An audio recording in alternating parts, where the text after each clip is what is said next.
Listo, pues sin más vamos a arrancar para que nos dé todo el tiempo para poder platicar. Pues bienvenidos a todos los que nos acompañan el día de hoy. Muy buenos días a todas y a todos. Este webinar lo hemos creado en el marco justamente del Día Internacional de la Mujer y lo hemos titulado justamente Cuando lo digital duele, la violencia digital y la protección de datos personales. Nos complace mucho el día de hoy que nos acompaña esta conversación organizada en este marco del Día Internacional de la Mujer, en esta edición de este conjunto de charlas que hemos organizado con el objetivo de traer estos temas importantes y relevantes a la conversación. Abrimos obviamente este espacio para platicar con nuestra invitada del día de hoy, que hoy estamos de manteles largos porque nos acompaña Nashley Borrero Vázquez.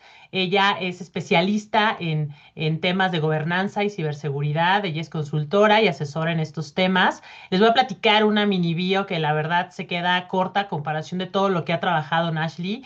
Tengo el gusto de conocerla en todo el ámbito de ciberseguridad y ella ha dado muchos elementos tanto en la parte organizacional como en esta parte del contexto de la sociedad que tanto nos interesa, está reforzando estos mensajes. Les voy a platicar un poquito de ella. Ella es ingeniera informática, cuenta con estudios en las especializaciones y diplomados en gerencia estratégica, derecho informático, tiene una maestría en ciberseguridad con la UTH de Florida.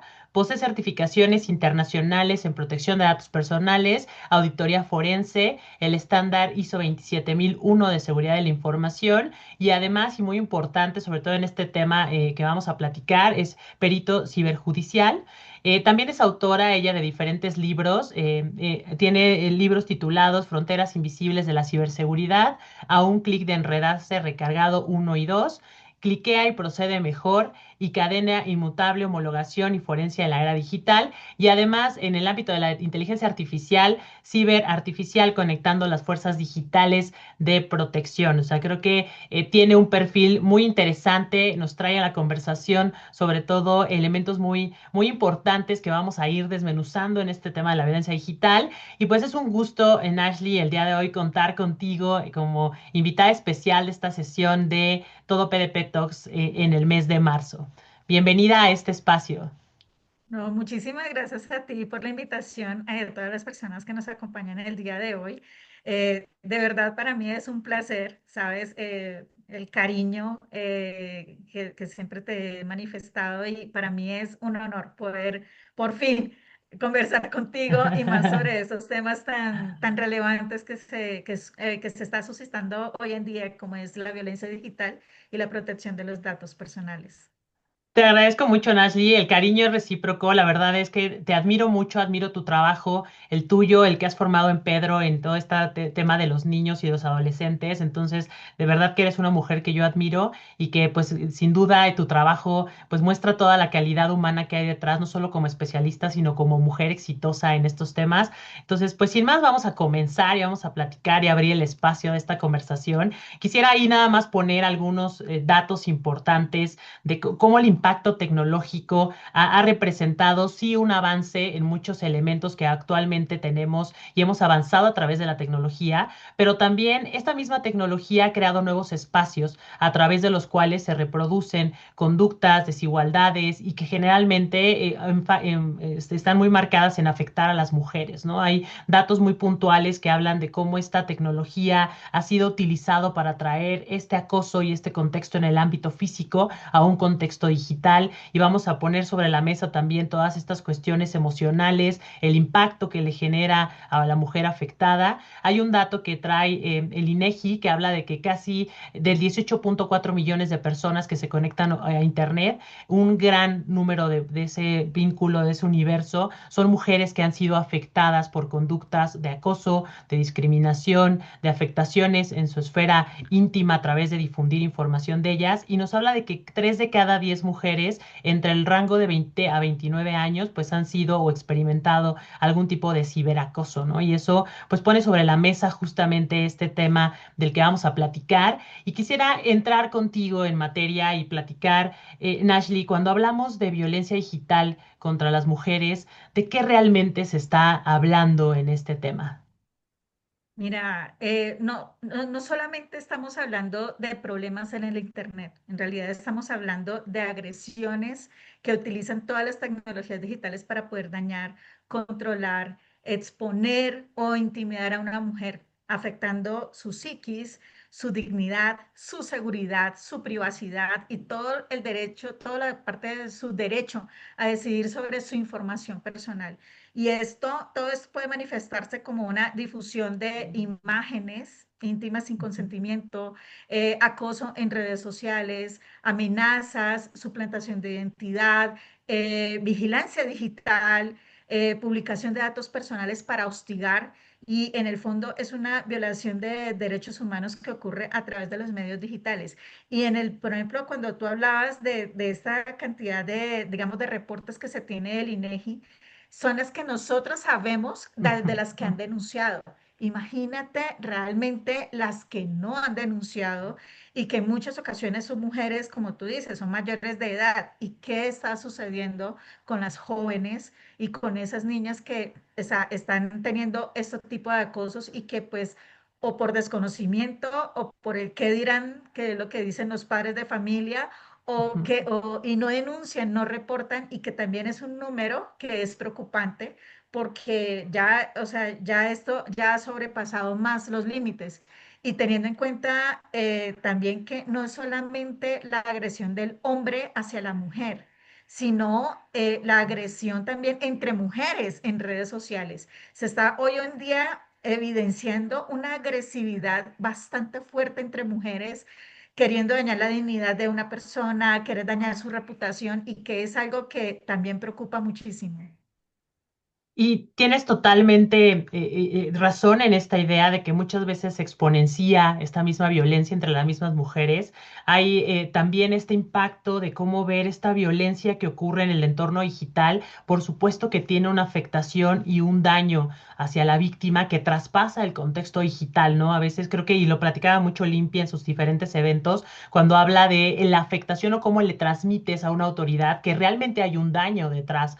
Creo que hay muchas veces ese desconocimiento y solo pensamos que son comentarios que son en la parte de las redes. Me ha tocado a mí, por ejemplo, de repente vivir que tú subes una foto y no falta quien genere un comentario de esa fotografía que te haga sentir incómoda. Y es una sensación que traspasó ese contexto digital y realmente hasta te sientes culpable de decir es que yo subí solo una foto porque sentí que este día me veía linda y no falta quien en el contexto pues empieza a publicar información que te hace sentir incómoda. Y si es una sensación de a veces decir pues retiro la foto o elimino el comentario o qué hago cuando esas cuestiones son reiterativas, ¿no? Entonces creo que sí a veces en ese contexto de la parte de la emoción, pues uno a veces se siente el culpable de hacerlo, ¿no? Entonces creo que es importante aquí ver esta afectación que también puede existir a nivel de derechos humanos cuando hay un tema de violencia digital, ¿no? Y aquí Claro, hay otra quisiera cosa que tú nos que platicaras a ver más sobre esto.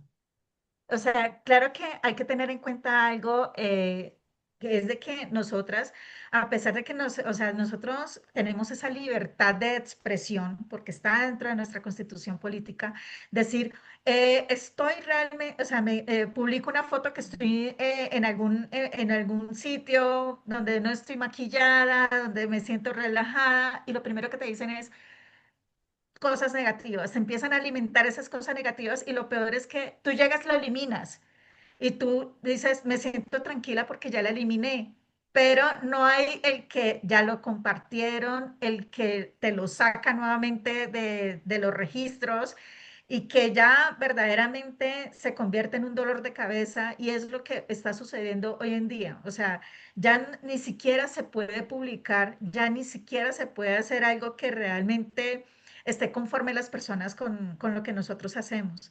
Entonces, como que y eso hace de que las mujeres nos sintamos cada vez más vulnerables. Y como tú decías, el desconocimiento en muchas ocasiones de cómo recepcionar ese tipo de denuncias, a quién se le reparto, o sea, quién va o sea, muchas veces como que las personas creen de que si no denuncio, pues eso se queda aquí. Pero si denuncio, nunca van a dar con las personas o no van a dar con esos registros. Y es algo que yo siempre le digo a las personas, o sea, no, lo importante aquí es de que si te sentiste cómoda, hazlo, publica, sé responsable con lo que tú haces y si tú recibes comentarios negativos, denúncialos. Ahora, si ya hay una agresión y que ya te sientes vulnerable psicológicamente, o sea, psicológicamente, personalmente, ya realiza una denuncia ante los ejes de, pues, de gobierno, de las fuerzas, pero también es hacer seguimiento. Esa es otra cosa que sucede, es de que denuncian y les dejan hacer seguimiento. Entonces, claro, cuando no hay un interés, pues obviamente las denuncias quedan allí en cola, ¿ya? Y eso, y lo importante es de que realmente eh, se siga con los procesos y que realmente seamos conscientes de que las denuncias existen, las sanciones existen y las personas tienen que recibir como esa, pues esa lección, ¿no? De que demostrar de que la justicia sí es válida y que hay personas que merecemos estar tranquilas en los entornos digitales. Muy cierto esta parte de la cultura de la denuncia. Creo que a nivel general lo he visto con muchos delitos. La gente, por lo que implica los trámites administrativos, un poco el desconocimiento, la gente dice, pues mejor nada más elimino el comentario, quito la fotografía y aún así el daño persiste, ¿no? Porque la afectación es ahí real. Y aquí me voy a meter con un tema muy importante relacionado con que mucha gente piensa o podría pensar que porque la información está disponible en Internet, pues tú puedes hacer el uso que tú quieras de esos medios, ¿no? Y eso ha dado pie a mucha información que en redes sociales de fotografías, imágenes que están disponibles para el uso de estas plataformas, sean utilizadas y manipuladas por herramientas ahorita muy en la modalidad de la inteligencia artificial y los famosos deepfakes y los nudefakes y todas estas variantes. Entonces, es real que cuando esta información está en Internet podemos utilizarlas indiscriminadamente o si hay reglas claras para poder saber qué se puede y qué no se puede hacer con lo que está en Internet. Excelente pregunta. Y aquí es, o sea, es una idea equivocada, que es muy común que dicen, si algo está en Internet es público. Entonces, si es público, en materia de datos personales, realmente esto es negativo, esto no es cierto, ¿ya? La vulneración comienza cuando la información personal ha sido recolectada por otras personas, así la información haya estado en las redes sociales. Si la persona la recolecta, la utiliza, la difunde o la manipula sin el consentimiento del titular de esa información o para fines a los que fueron totalmente distintos para que han sido autorizados, pues ahí está la vulneración de los datos personales. Entonces, el hecho de que dicen, ah, pero es que tu fotografía estaba pública o cuando graban los lives y quieren tergiversar las cosas o quieren dañar la reputación de las personas con esa información, o sea, eso es un delito. Y las personas creen que porque, es que eso fue público, no. Por eso muchas veces, y ya estoy viendo algunos lives que hacen hasta disclaimer, donde dicen, esta información, este live es para fines recreativos y no permito la divulgación o la reproducción de otros perfiles en lo que se está haciendo, ¿ya? Entonces, allí ya hay una vulneración de datos personales. Otro ejemplo es cuando nosotros publicamos, cuando publican el número telefónico de una mujer, de una persona, su dirección, fotografías privadas o conversaciones sin permiso, es una violación a su derecho a la protección de los datos personales. Y aunque todos estos datos hayan estado circulando previamente en algún espacio digital, en alguna red social, hay una vulneración y eso es denunciable y eso es sancionable y es algo que nosotros tenemos que seguir mostrando y seguir, digamos, informando de que esto, eh, o sea, tus datos personales no es de que son para jugar, ¿ya? En los entornos digitales, en las redes sociales. Es algo serio y es algo que nosotros tenemos que aprender a tomar esa conciencia. Y sobre todo también informarnos en esta parte del límite que existe a ese derecho de tomar esa información, que hay leyes de protección de datos, hay términos y condiciones bajo el cual está soportado el tratamiento de esa información y creo muy importante saber ante quién acudir, ¿no? En la parte de datos personales está la Secretaría de Anticorrupción y Buen Gobierno, que es la autoridad que tutela este derecho y ante el cual podemos denunciar un tratamiento indebido de nuestra información. Creo que mucho lo que nos falta como cultura a nivel de sociedad es saber que hay autoridades que velan por nuestros derechos y que nos ponemos a pensar en ellas cuando tenemos el problema, en lugar de estar informados de manera preventiva. Y también creo que en el ámbito de la responsabilidad de nuestros hijos o niños y adolescentes en el uso, porque ellos a lo mejor en ese desconocimiento pueden estar manipulando y nos tocó el caso de este universitario que fue muy famoso, que bajó la información de las redes sociales, las manipuló con inteligencia artificial y detonó pues en una investigación que dio a que no era el primer caso, tenía un catálogo de información que él comercializaba de manera ilegal y que se le hacía muy fácil descargarlas de estas redes, ¿no? Entonces creo que hay que compartir en este entorno cercano que hay una responsabilidad en el uso y el tratamiento de información que puede generar ese daño en otros, ¿no? Y desde tu experiencia, Nashley, ¿qué tipo de datos suelen estar involucrados en estas situaciones de violencia digital? En los casos de violencia digital suelen aparecer distintos tipos de datos personales involucrados, como son datos de identificación, como son todo lo que tiene que ver con nombres, fotografías, perfiles de redes sociales, los datos de contacto, como son números de teléfono, correos electrónicos, la dirección de domicilio. Podemos encontrar datos sensibles o íntimos como imágenes o videos íntimos, conversaciones que sean privadas, información sobre la vida sexual o relaciones sexuales u orientación sexual, ¿ya?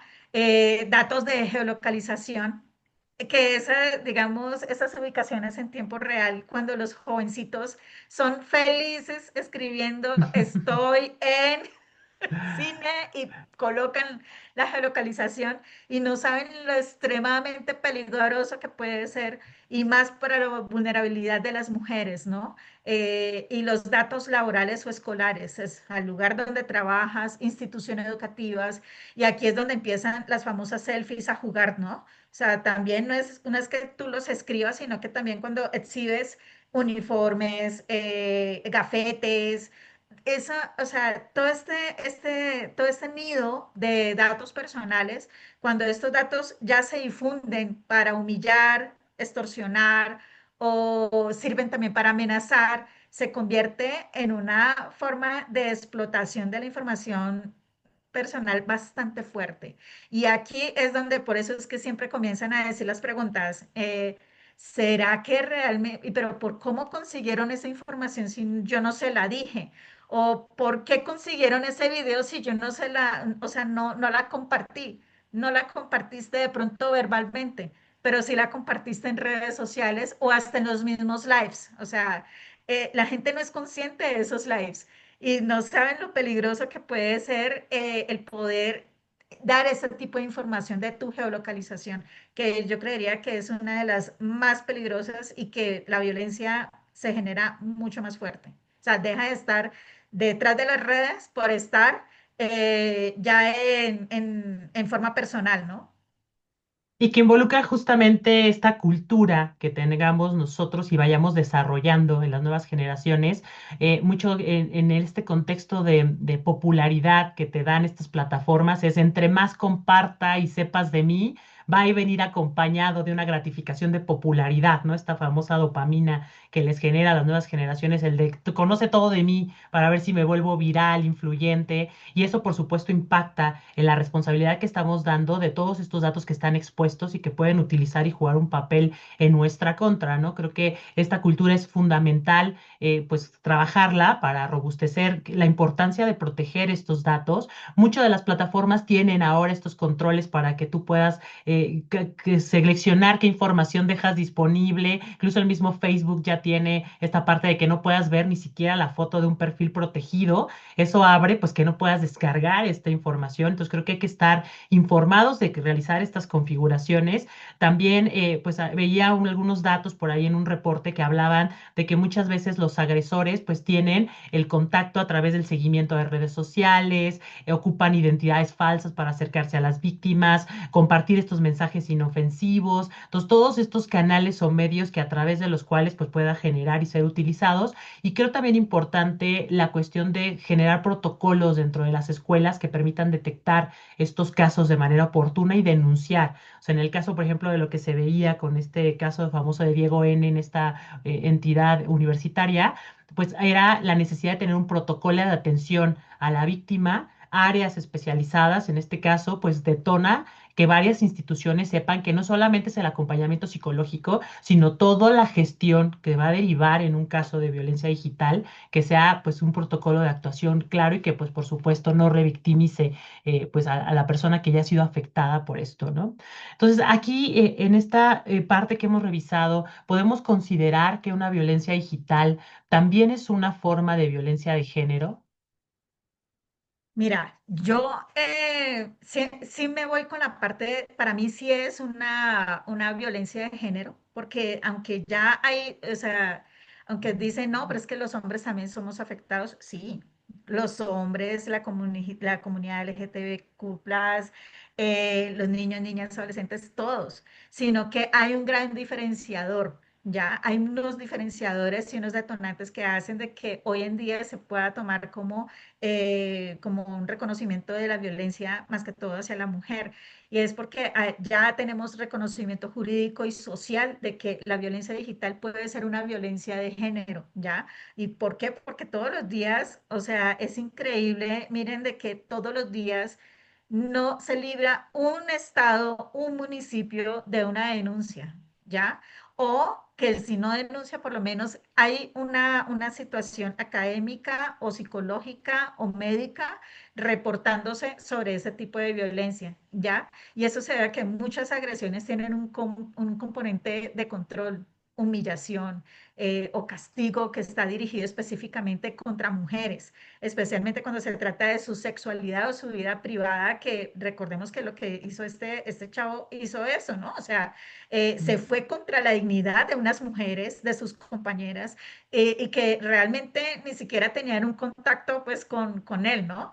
Y en todo lo que tiene que ver con el entorno digital, simplemente lo que se hace es que se amplifica una violencia, ya que pues existe también fuera del Internet y que el impacto puede ser cada vez mayor que el presencial, ¿ya? ¿Y esto por qué? Porque se vuelve masivo, es permanente, ¿ya? Y es difícil de eliminar.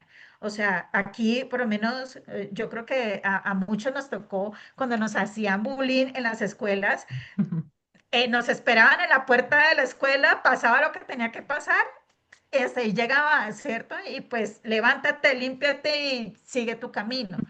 La violencia digital no, la violencia digital deja una marca, deja una huella, deja un registro. Y que, o sea, bien o mal, va a durar muchísimos años dentro de los motores de búsqueda, ya sea tanto de la parte superficial como de la parte de la deep web. Y esto es algo que marca muchísimo más que todo el daño integral de la mujer. ¿Por qué? Porque si tomaron un video, tu ex lo publicó, que es lo que nosotros conocemos como la pornovenganza, lo sube o lo vende, pues, por X o Y motivo te lo llega a encontrar tu papá o tu hermano o tu nuevo o tu nueva pareja, ¿qué va a pensar?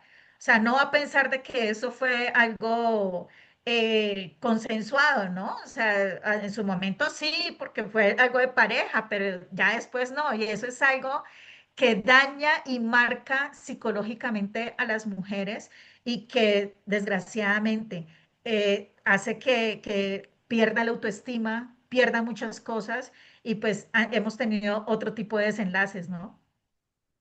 Y tristemente hay casos que han pues terminado con estas afectaciones al nivel del suicidio de la víctima y sin duda creo que es algo muy importante y un precedente que fijó el tema de Olimpia. Creo que uno de los temas que pone sobre la mesa Olimpia es justamente la necesidad de identificar que nuestro marco jurídico necesita acciones para atender este tipo de afectaciones. Evidenció el caso de una afectación real, de una cuestión digital que a lo mejor en ese momento cuando ella salía a luchar, pues mucha gente, y ella misma lo platica, pues no le hacía caso y decía, pues es que es exagerada y no va a lograr nada. Sin embargo, si vemos todo lo que ha avanzado a las diferentes leyes que acompañan Olimpia, como la ley Ingrid, como el tema del el uso de los medios digitales, de este tipo de contenido. Entonces creo que sí es un precedente muy importante. Olimpia ha marcado no solo en México, sino en otros países. Argentina también ya va por el tema de la regulación de la violencia digital. Creo que esto pone sobre la mesa, pues, identificar que cuando nosotros luchamos por un objetivo conjunto, podemos generar cambios significativos. Si nosotros denunciamos y no nos quedamos solo con la afectación y el daño, sino tomamos esa decisión de generar una acción que ayude a muchas mujeres, porque creo que ya abrió ese camino para poder sancionar. Y ahí me lleva a esta pregunta de poder vincular esta ley que en México existe, que más que una ley es esta modificación en los códigos penales para tipificar y poder sancionar esta parte de la violencia digital. ¿Cómo se vincula esta ley Olimpia con las leyes de protección de datos o qué vínculos podemos encontrar entre este precedente que siembra Olimpia en el tema de la violencia digital? Mira, la ley de Olimpia en la relación, en la parte de la protección de los datos personales es súper clara y súper evidente. ¿Por qué? Porque esta ley reconoce que las imágenes, videos y contenidos íntimos son datos personales extremadamente sensibles y que su difusión sin autorización constituye una violación grave a la privacidad, a la dignidad, a la autonomía de las personas. O sea, ¿esto qué quiere decir? Que no se trata solamente de un delito sexual o de una violencia de género, sino también el uso ilícito de información personal. Y abrió más bien una cantidad de interrogantes que es de lo que le sucedió a Olimpia y que realmente ya los padres de familia empiezan a tener un mayor concepto sobre todo lo que tiene que ver con la violencia digital y los datos personales. O sea, ya no es solamente, eh, no sé si, o sea, te acuerdes, Miriam, nosotros hace unos 30 años nos decían la prueba de amor era el piquito y ya nada más. Ahora la prueba de amor de los jóvenes es la grabación y tomarse este tipo de fotografías. Y eso es una amenaza de doble filo que es algo que hay que tomarle conciencia y enseñarles eso a los alumnos. O sea, eso es tu información personal, es tu intimidad, tu integridad puede estar en juego. No la compartas, no, o sea, este tipo de envíos de packs o cosas así son denunciables y te pueden dañar psicológicamente. Entonces, viene mucha información personal que, digamos, los jóvenes no tienen esa conciencia y que realmente hay que mostrarlo y seguirlo evidenciando, ¿no? O sea, esto no es una clase, miren, de un día, de una semana, sino de repetirlo como nos repetían en la infancia, qué hacer y qué no hacer. Aquí nos toca tomar esa conciencia de qué hacer y qué no hacer en toda la parte de los entornos digitales. Y sobre esta parte del entorno digital, leía de esta Ley General de Acceso de las Mujeres a una Vida Libre de Violencia, que tiene un apartado que habla en este artículo 20 sextis del tema de que se puedan ordenar o prevé que el Ministerio Público o un juez pueda ordenar a las plataformas, redes sociales y páginas la interrupción o bloqueo de este tipo de contenido, que suena en la ley algo sencillo, complejo en la práctica realizar. ¿No? Necesitamos una acción coordinada para poder detener la viralización de esta información.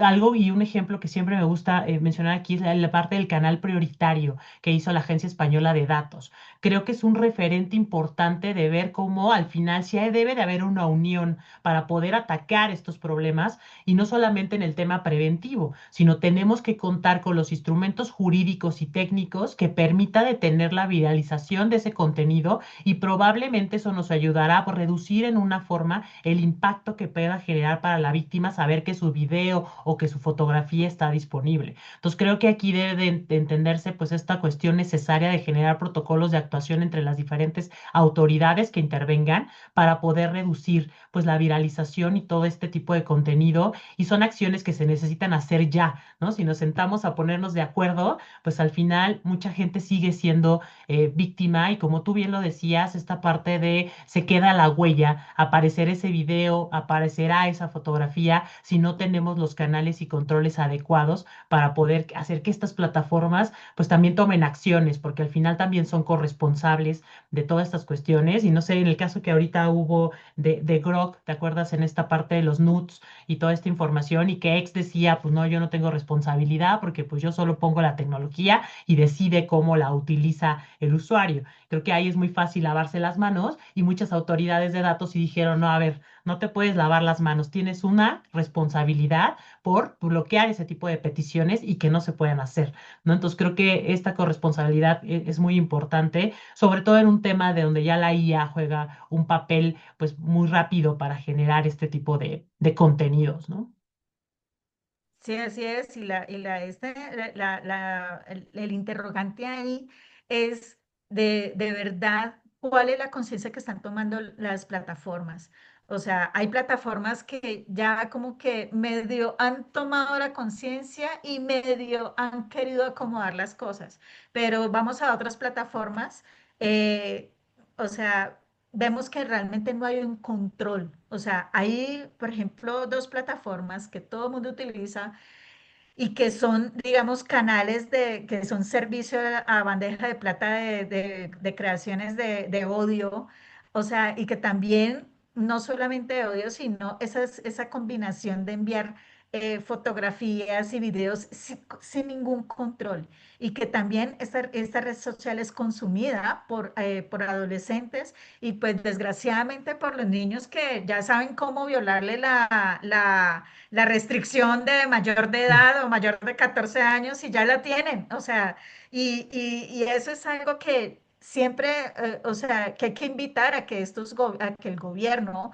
realmente haga un ejercicio de presión a estas plataformas para que realmente funcionen dentro de esos países, que tengan, respeten esas leyes de protección de datos, esas leyes de violencia digital, y por qué no, si están dentro del convenio, muchos que están dentro del convenio de Budapest o que ya, a unos que ya están en el convenio de Hanoi, pues ya tengan un respeto y ya puedan, digamos, ejercer eso, que sean ejemplo de cómo restringir este tipo de contenidos para que sea el menor impacto dentro del país y pues que ya se vaya disminuyendo algo que realmente en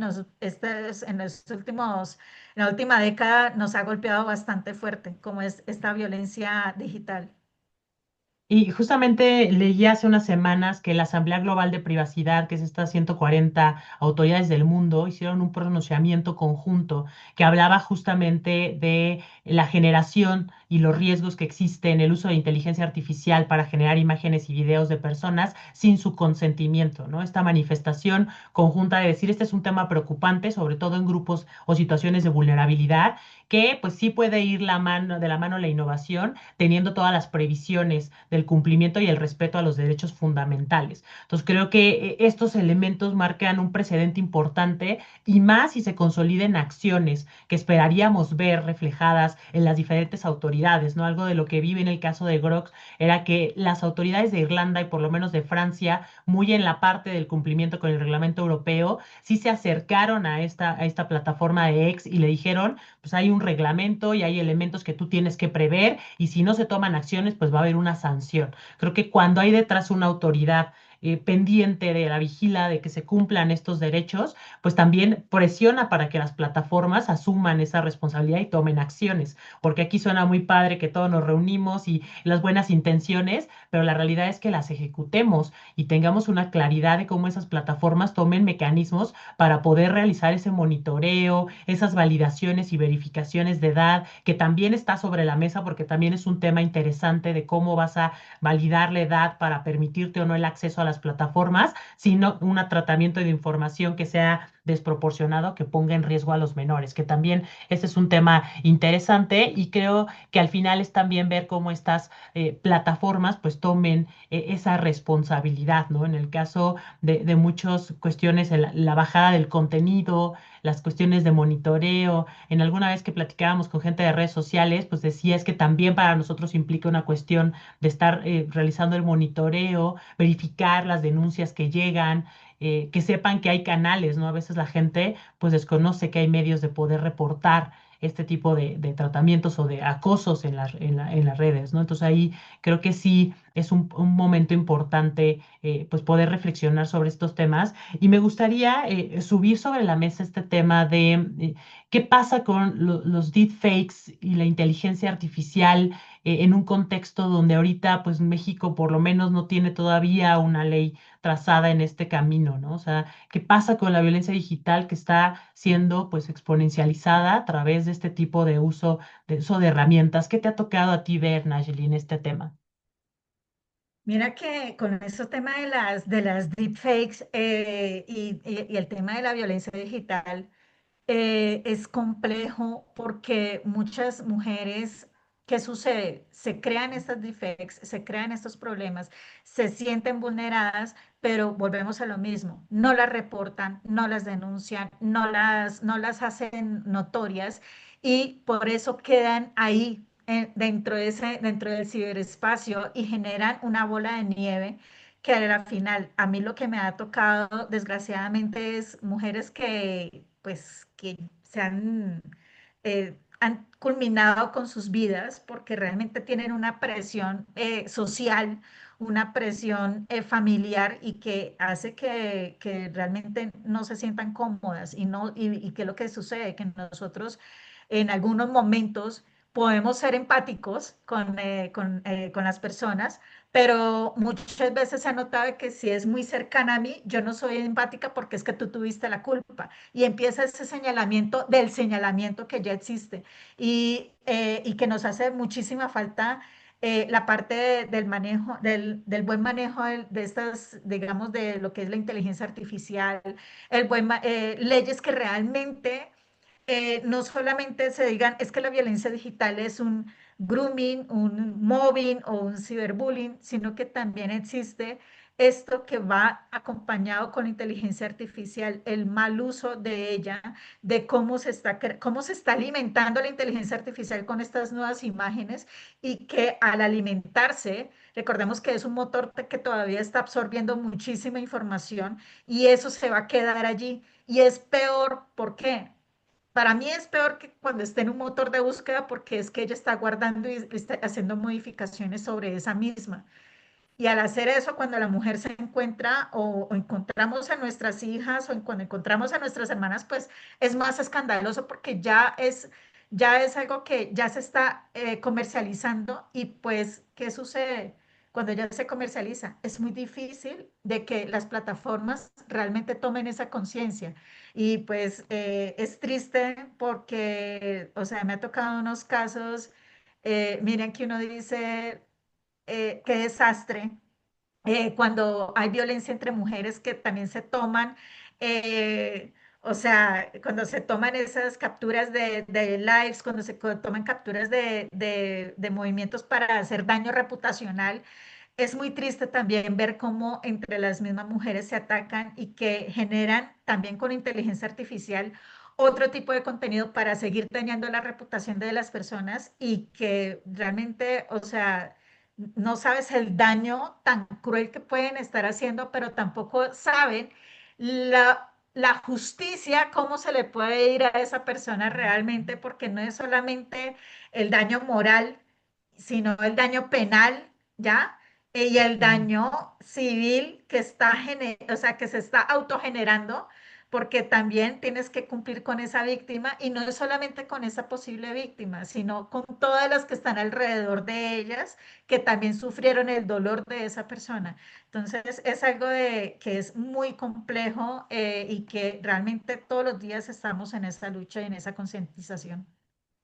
Y algo que tú ponías muy interesante, esta parte sobre la mesa de las legislaciones, ¿no? Sobre todo en el tema de IA, que no hemos logrado consolidar un esfuerzo, un reglamento como otros países, incluso de Latam, Perú, Chile, Brasil, ya ha avanzado en estos terrenos. creo, y escuchaba en una mesa la semana pasada que estaban hablando de la IA y la regulación y decían, pues hay cosas que ya sabemos cuál es la consecuencia, como esto de los deepfakes. Es importante tomar acciones en las leyes donde se tenga que modificar para que esto que ya sabemos cómo se da y qué vertientes legales se pueden hacer para salir una persona salvada de esta situación, pues sí es importante a lo mejor ahí sí meterle acciones y no esperarnos a consolidar una ley de inteligencia artificial.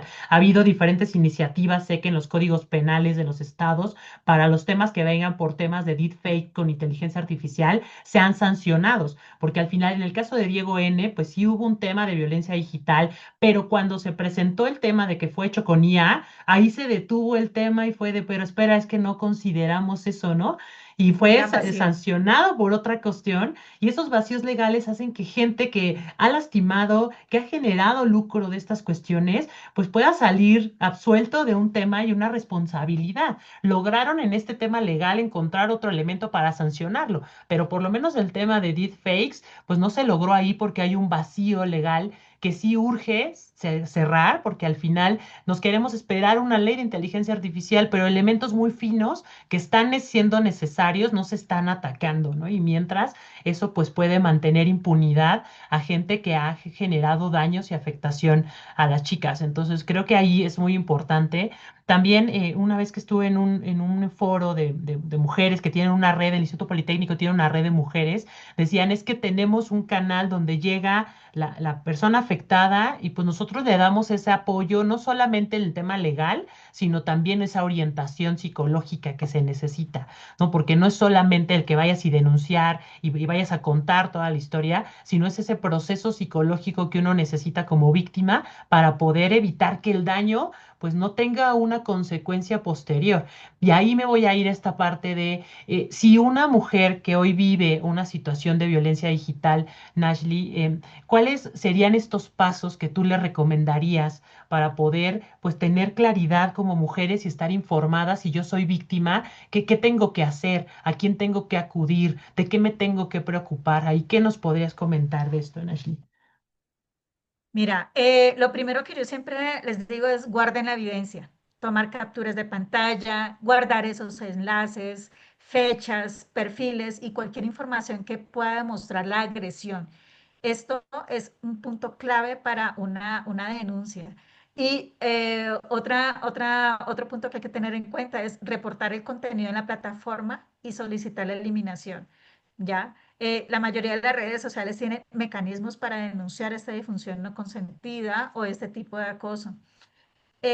Buscar el apoyo legal e institucional, o sea, acudir a la fiscalía. Hay fiscalías especializadas de mujeres, están también las fiscalías de delitos informáticos, organizaciones de apoyo. Hay organizaciones, colectivos como es el de 50+1 que también ya se está enfocando en la parte digital, autoridades de protección de datos para poder iniciar una denuncia o recibir orientación. Y un punto importantísimo que yo siempre les digo, no les digan a las personas a los agresores, no informarlos, ¿ya? De que van a tomar esas medidas.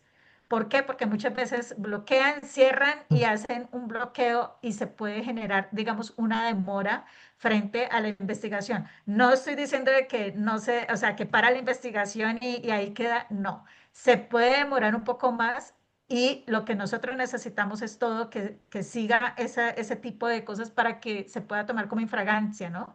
De flagrancia. Entonces, es algo que yo siempre les recomiendo muchísimo.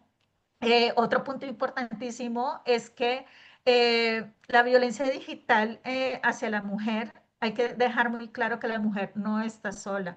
Nosotras tenemos muchos canales, muchas partes donde y cómo poder denunciar.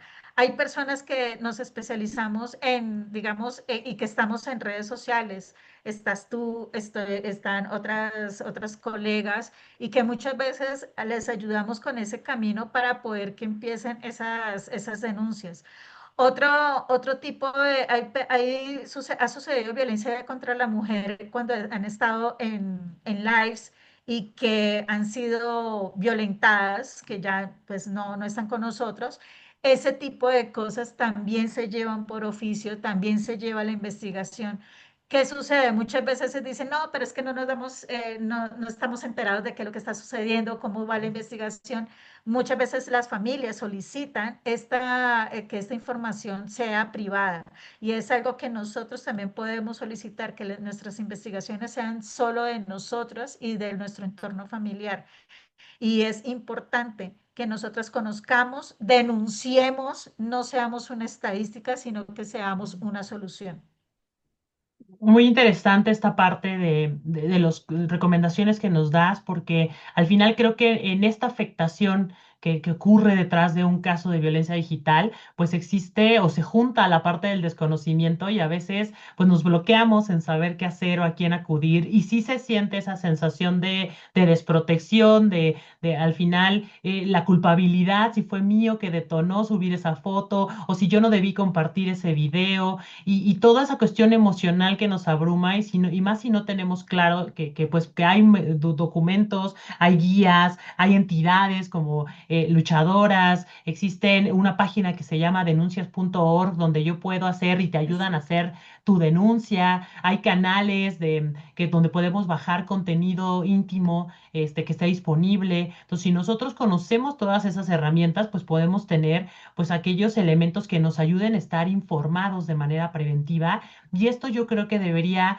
compartirse a nivel de las escuelas, así como les hablamos de todos estos temas de riesgos en las redes sociales, también hablar de la violencia digital en edades tempranas nos va a permitir pues reducir que se presenten en nuestra vida más Diego Cenes, pero también pues que mujeres sepan que están informadas, que hay canales y comunicaciones, que hay leyes, que hay autoridades y eso pues nos va a hacer sentir que no estamos solas y estamos informadas ante este tipo de situaciones, ¿no? Entonces, muy interesante estos elementos que nos has platicado y para concluir, ya cerrando un poco nuestra conversación, me gustaría platicar contigo qué retos y qué desafíos tú identificas en este caso de violencia digital. O sea, hemos avanzado, pero ¿qué nos falta y qué tendríamos que hacer desde las diferentes aristas social, personal, institucional, pues para lograr que estos casos de violencia digital pues se vayan reduciendo, sean pues menos impactantes para la afectación hacia las mujeres?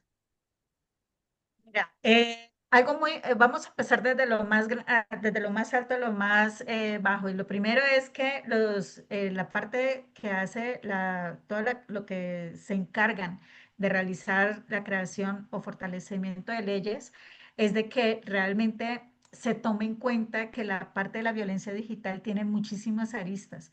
O sea, la violencia digital no es solamente agarrar una partecita y vamos a proteger esto. No, hay muchas aristas y derivado de, digamos, del ciberbullying o del mobbing, que uno es de niños, niñas, adolescentes, otros de adultos, y cómo se va formando este tipo de acosos y cómo puede crecer esa bola de nieve y que sus sanciones sean realmente fuertes. Lo mismo con el grooming pues y ya pues que tenemos el sexting. Pero a eso adicional es crear obligatoriedad en el sentido de capacitaciones hacia los niños, niñas, adolescentes, hacia los jóvenes sobre el buen manejo de la cultura de los entornos digitales. Esas netiquetas que cómo se deben de comportar, qué es lo que, hasta dónde llega tu libertad de expresión para no dañar a la libertad de la expresión de las otras personas, de proteger tu información, de que no es solamente proteger tu domicilio, sino proteger tus datos biométricos, cómo lo debes de proteger en los entornos digitales, a quién y cómo poder compartir fotografías. Otro punto ya en el sector gobierno es cómo crear protocolos, o sea, el protocolo de atención de una violencia digital en las escuelas desde, digamos, desde que si se enteraron en la escuela, cómo tiene que ser su ruta. O sea, cómo involucrar también el DIF, cómo involucrar, si los que se dan cuenta si la denuncia llegó al DIF, cómo debe ser su ruta de protección, cómo debe ser desde la policía cibernética y desde el entorno de salud. O sea, ¿por qué? Porque muchas veces el acoso inicia en la parte digital, pero a veces termina desde la parte física. Entonces, todas esas rutas también las tenemos que conocer. No es solamente el médico legista, sino que también tenemos que contar con psicólogos, tenemos que tener personas expertas en el manejo y el cuidado de cómo está la persona afectada y cómo se debe de dar ese apoyo. O sea, y no es ese apoyo solamente jurídico, sino emocional, cómo poder enfrentar ese tipo de agresión y cómo acompañar, no es con una dos citas y ya lo acompañamos y ya se recuperó, no, es acompañar en todo un proceso desde de cómo va a ser su reinserción social para que no tampoco se victimicen y tampoco la revictimicen y pueda mostrar más bien una resiliencia en todo este problema que de pronto tuvo en los entornos digitales. Muy interesante esta conclusión y por acá en el chat nos comparte Maite una felicitación para ti por tu excelente información y Leana, mi amiga, por acá te saludo, nos pregunta ¿qué recomendaciones puntuales le daríamos a un adolescente para experimentar o evitar en la medida de lo posible este tipo de violencia digital? Sobre todo ahorita que los adolescentes son muy inquietos. ¿A qué les decimos así puntualmente, Nashley, para poder evitar más Diego Cenes en nuestra vida? Mira, yo lo que les digo a mis alumnas es, evita, evita 100% las pruebas de amor, esas famosas pruebas de amor. No aceptes ni grabaciones, ni aceptes fotografías de ninguna índole. ¿Por qué? Porque tu vida es tu decisión.